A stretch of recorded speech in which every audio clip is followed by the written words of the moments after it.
তো গাইস আমরা এখন ভিডিও শেষে বাসা যাইতাছি। যে দেখেন সন্ধ্যাবেলা হয়ে গেছে, আজান দিতেছে। অনেকগুলো ভিডিও করলাম এখানে, প্রায় 2 ঘন্টা 3 ঘন্টা ধরে, 3 ঘন্টা আগে আসছি আমরা। এখন বাসা যেতেছি, একদম সন্ধ্যা হয়ে গেছে, অন্ধকার হয়ে গেছে।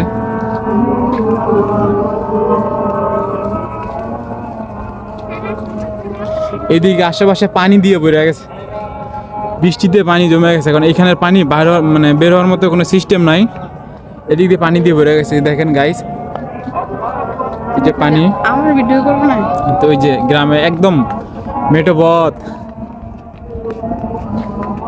এখানে আসলে বিকেলবেলা আসলে অনেক ভালো লাগে। অবশ্য আসা খুব কমই হয়, আসতে পারি না কারণ যেহেতু কাজকাম থাকে, সপ্তাহে একদিন ছুটির দিন, কারণ অন্য দিন তেমন সময় পাই না। আমার কটা ভিডিও